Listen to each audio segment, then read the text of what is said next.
सुधीर कुमार। आज का क्या कुछ कार्यक्रम है?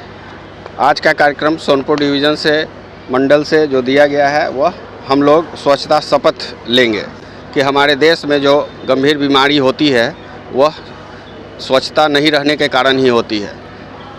इसके तहत हम स्वच्छ शपथ लिए हैं और स्वच्छ रेल और स्वच्छ भारत के तहत गांव में, घर में, गली में, मोहल्ले में सभी जगह स्वच्छता बनाए रखने के लिए सबको जागरूक करने का अभियान चलाया गया है। इकट्ठा करना, सफाई रखने से क्या होता है, जागरूक करना, सभी को जागरूक करना, और कैसे जागरूक करना है वो हम लोग मिल के करने के लिए जागरूक करना है। अभियान पहली बार चलाया जा रहा है, इससे पहले भी कभी चलाया गया था? ये हर साल चलाया जा रहा है। हर साल चलाया जाता है, तो क्या कुछ परिणाम देखने को मिलता है? परिणाम है कि रेल ट्रैक पे तो साफ़ सफाई दिख ही रहा है और हमारे गांव घर में भी सभी लोग कर रहे हैं। मेरा नाम उमेश ठाकुर है।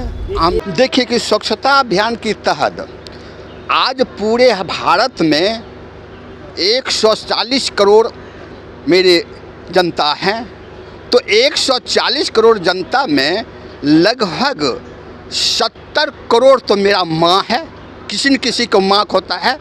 तो एक माँ के नाम से आज पूरे भारत में एक वृक्ष लगा देता है जो माँ के नाम से हो, जो बेटा लगा दे कि हमने माँ के नाम से हम लगाए हैं। तो 140 करोड़ जनता में 70 करोड़ जनता हमारा जो है न 70 करोड़ वृक्ष लगा जाएगा जो स्वच्छता के अभियान का पूर्ण करेगा।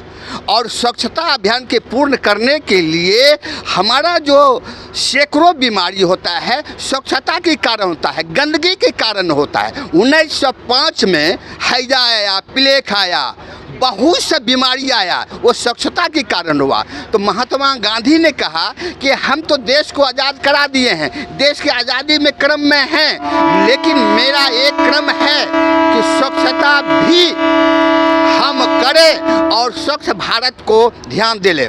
हमने रेल विभाग का जो पदाधिकारी है, आज जो ट्रैक साफ दिखाई देता है, प्लेटफॉर्म जो साफ दिखाई देता है, इतने गंदा नहीं होता है। आज 10 वर्षों से स्वच्छता अभियान के तहत आज रेल की काम में आगे बढ़ा है। हम चाहते हैं कि मेरा आदमी, मेरा भारत में गांव तक पहुँचे, गांव के लोग भी स्वच्छ हो, समाज के लोग स्वच्छ हो, परिवार के लोग स्वच्छ हो, और संसार में जब हम स्वच्छता अभियान आएगा तो हम अमेरिका जैसे, इंग्लैंड जैसे, जापान जैसे देशों में स्वच्छता की तरह भारत भी बराबर होगा। कि हमारे समाज में 20 महल के बिल्डिंग, 10 महल के बिल्डिंग, 2 महल के बिल्डिंग तो बना लेते हैं, लेकिन बड़े सा कूड़ा आगे में लगा हुआ रहता है, नाला तो पूरे घर की गंदगी को लाकर उस नाला में दिखा देते हैं। एसी में रहते हैं, मच्छरदानी लगाते हैं, कीटनाशक दवाई लगाते हैं, लेकिन पूरे घर की गंदगी अपने आगे वाला नाला में जाकर के फेंक देते हैं। तो उन भाइयों से, उन बहनों से, उन हम जनताओं से आग्रह करना चाहेंगे कि वो गंदगी को नहीं फैलाए। फैलाने से अनेक तरह की बीमारियाँ होता है और ये बीमारी आपको ही नहीं संसार को भी लग सकता है। 15 दिनों के इस कार्यक्रम पर क्या कहना चाहेंगे? यह बहुत अच्छा कार्यक्रम है और अपरिहार्य है। अगर ऐसा हम लोग करते हैं तो आधी भारत का बीमारी दूर हो जाएगी।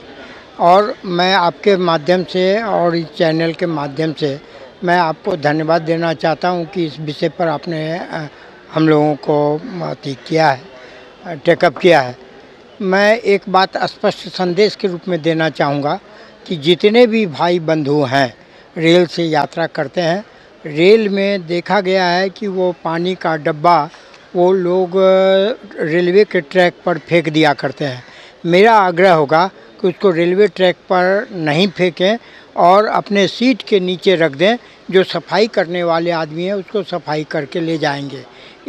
अननेसेसरी जो गंदगी फैलती है, प्लास्टिक आप जानते हैं कि 50 बरस तक नहीं गलती है, और जब हम रेलवे ट्रैक पर निकाल करके फेंक देते हैं तो सुदूरवर्ती स्टेशन पर तो सफाई हो जाती है, लेकिन सुदूरवर्ती जो क्षेत्र हैं वहाँ पर तो कोई सफाई का मजदूर जाता नहीं है।